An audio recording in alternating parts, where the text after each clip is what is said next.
Hello students, welcome to math matters. तो आज हम बायनॉमियल डिस्ट्रीब्यूशन पढ़ने वाले हैं। ये जो बायनॉमियल डिस्ट्रीब्यूशन है ये 5 मार्क्स के लिए पूछते हैं।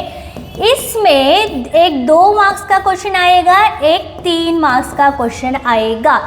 तो इस लेक्चर में हम बायनॉमियल डिस्ट्रीब्यूशन का सब कुछ लेने वाले हैं विथ PYQs। एंटायर टॉपिक हम इस वीडियो में कवर करने वाले हैं, including definition, formula, condition, mean and variance and most important है प्रीवियस ईयर क्वेश्चंस। तो ये सब हम इस लेक्चर में कवर करने वाले हैं। ये लेक्चर करने के बाद आपका पूरा बायनॉमियल डिस्ट्रीब्यूशन कवर हो जाएगा।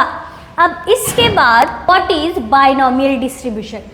When an experiment is repeated n times, each trial has success or failure, then it follows binomial distribution।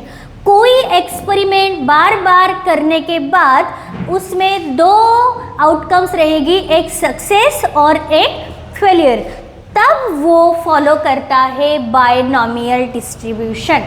ठीक है, तो ये हम डिटेल में जानेंगे। तो conditions for binomial distribution.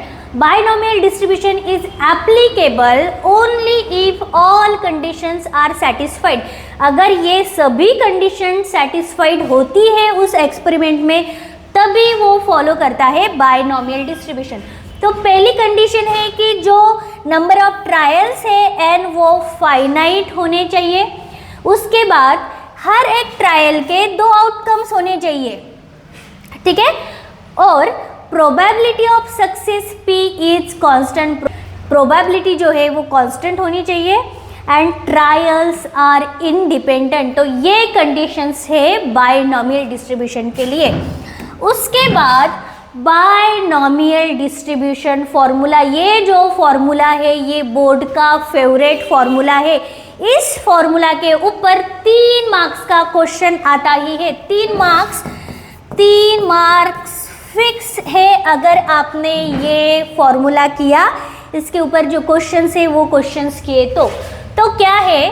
Probability of x equal to NC x p to the power x q to the power n minus x, where n क्या है? नंबर ऑफ ट्रायल्स, p क्या है? प्रोबेबिलिटी ऑफ सक्सेस, q क्या है? Probability of failure. अगर आपको P मालूम है, आपको Q निकालना है, तो आप इसे 1 माइनस P करके Q निकाल सकते, क्योंकि probability of success plus probability of failure आता है 1, और हमें प्रोबेबिलिटी ऑफ फेल्यूर चाहिए तो वो आता है, प्रोबेबिलिटी ऑफ फेल्यूर आता है 1 माइनस P। तो ये जो है इस तरह से आप Q निकाल सकते हैं। अगर आपको Q गिवन है तो आप P निकाल सकते हैं, 1 माइनस Q करके आप P निकाल सकते हैं। ठीक है, तो ये फॉर्मूला आपको लर्न करना है। इसके जो PYQs है वो हम लेने वाले हैं। उसके बाद सेकेंड पॉइंट इसमें है मीन एंड वेरिएंस। एक बायनॉमियल डिस्ट्रीब्यूशन का फॉर्मूला एंड सेकेंड है मीन एंड वेरिएंस। बस इसके ऊपर ही 5 मार्क आपके कवर होने वाले हैं। ठीक है, अब ये मीन एंड वेरिएंस में भी 2 या 3 मार्क्स आपके फिक्स्ड है फॉर्मूला पे। सिर्फ फॉर्मूला में आपको वैल्यूज पुट करनी है और इसका आंसर जो है वो आ जाएगा। बहुत इजी, बहुत सिंपल है। जो स्टूडेंट है जिनको मैथ्स हार्ड लगता है, तो ये ऐसा चैप्टर है, ये पॉइंट मीन एंड वेरिएंस ऐसा पॉइंट है जहाँ से आप 2 या 3 मार्क्स इजीली ले सकते। तो ये आप करो ही। तो व्हाट इज मीन? तो मीन जो है, मीन का फॉर्मूला है NP। मीन को E ऑफ x से भी हम लिखते हैं, तो इसका फॉर्मूला आता है n into P, and number of trial P, probability of success. उसके बाद variance of x। Variance of x को हम वेरिएंस ऑफ x ऐसे भी लिख सकते हैं। वेरिएंस का फॉर्मूला है NPQ, तो इसका फॉर्मूला क्या है? NPQ। उसके बाद है स्टैंडर्ड डेविएशन।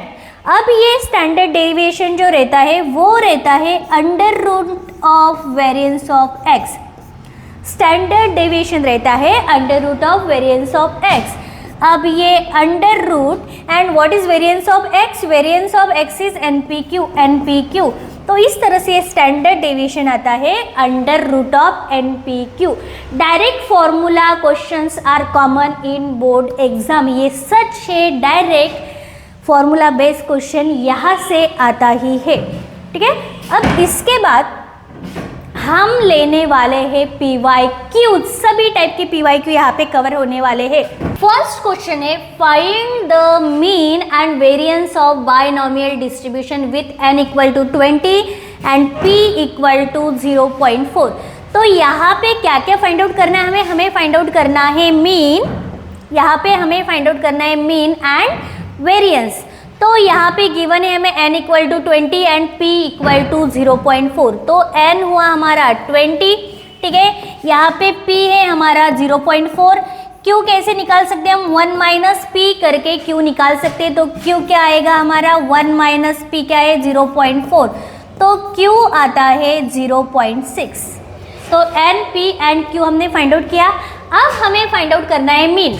ठीक, अब यहाँ पे मीन कैसे निकालेंगे हम, मीन मतलब आता है e ऑफ x।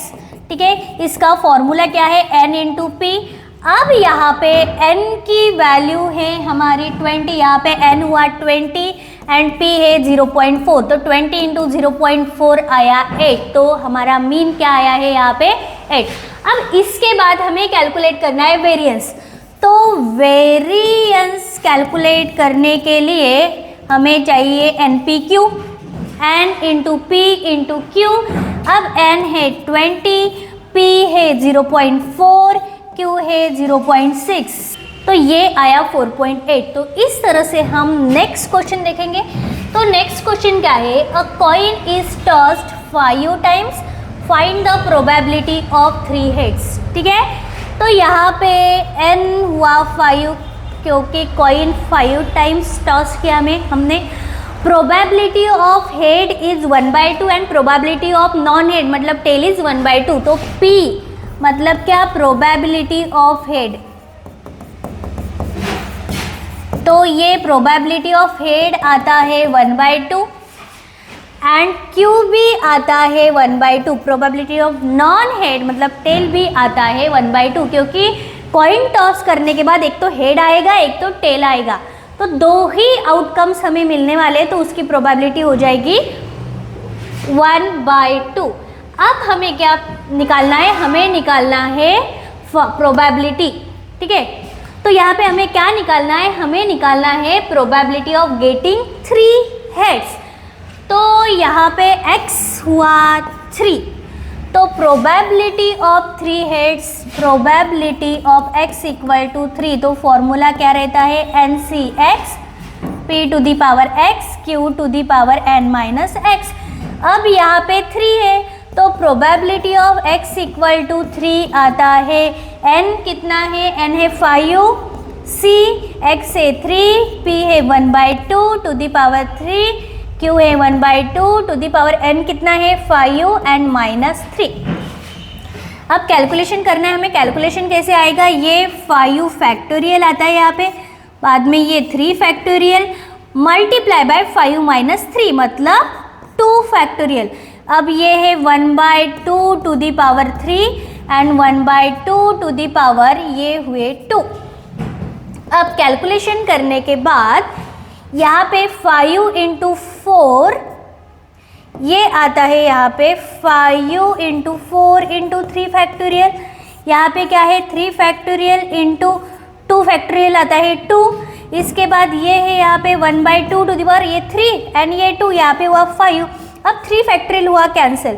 ठीक है, यहाँ पे आता है 10 divided by 2 to the power 5 आया 32, इसका मतलब ये आता है 5/16। तो probability of getting 3 heads is 5/16। अब हम नेक्स्ट क्वेश्चन देखेंगे। तो नेक्स्ट क्वेश्चन क्या है, क्वेश्चन में ये बाइनरी स्टाइल में ये रहता है n एंड ये रहता है p। अब यहाँ पे n हुआ 10, p है हमारा 0.3। ठीक है, अब हमें q चाहिए, तो q क्या आया 1 माइनस p, 1 माइनस p मतलब q आता है 1 माइनस 0.3, तो q है हमारा 0.7। अब हमारे पास n है, p है, q है, हमें प्रोबेबिलिटी चाहिए when x is equal to 2, तो x की वैल्यू हुई 2। अब same probability at x equal to 2 is, तो probability x equal to 2 formula क्या है हमारा, NCx p to the power x q to the power n minus x। तो यहाँ पे probability when x is equal to 2, n कितना है, n है 10, c x है हमारा 2, p है 0.3, ठीक है, टू दी पावर x मतलब 2, एंड q है 0.7 to the power n 10 minus 2, यहाँ पे n है 10 माइनस 2। अब इसको कैलकुलेट करने के बाद ये 10 फैक्टोरियल, ये 2 फैक्टोरियल, 10 माइनस 2 8 फैक्टोरियल, 0.3 का स्क्वायर आता है 0.09, यहाँ पे आता है 0.7 टू दी पावर 8। अब ये 10 फैक्टोरियल को हम लिख सकते हैं 10 इंटू 9 इंटू 8 फैक्टोरियल, यहाँ पे नीचे आएगा 2 फैक्टोरियल आता है 2, यहाँ पे है 8 फैक्टोरियल, यहाँ पे ये 0.09 लिखेंगे हम, ये 0.7 टू दी पावर 8, तो ये 8 हुआ कैंसिल, यहाँ पे ये आता है 5, इसके बाद ये आता है 9 इंटू 5, 5 इंटू 9 45, आगे है 0.09 एंड 0.7 टू दी पावर 8। ये हमने 5 इंटू 9 45 लिखा, ये 0.09 and 0.7 to the power 8। 45 into 0.09 आता है 4.05 एंड ये आगे जो है 0.7 टू दी पावर 8 हम ऐसे ही रखेंगे। तो इस तरह से probability when x is equal to 2 आया है हमारा ये। तो इस तरह से आप बहुत सारे क्वेश्चन जो है वो सॉल्व कर सकते हैं। तो इसके बाद हम ऐसा वीडियो देखने वाले हैं जहाँ पे हम पूरे 10 साल के प्रीवियस ईयर क्वेश्चंस सॉल्व करेंगे। और ये वीडियो अगर आपको अच्छा लगा है तो वीडियो को लाइक करो, चैनल को सब्सक्राइब करो एंड वीडियो को शेयर करो।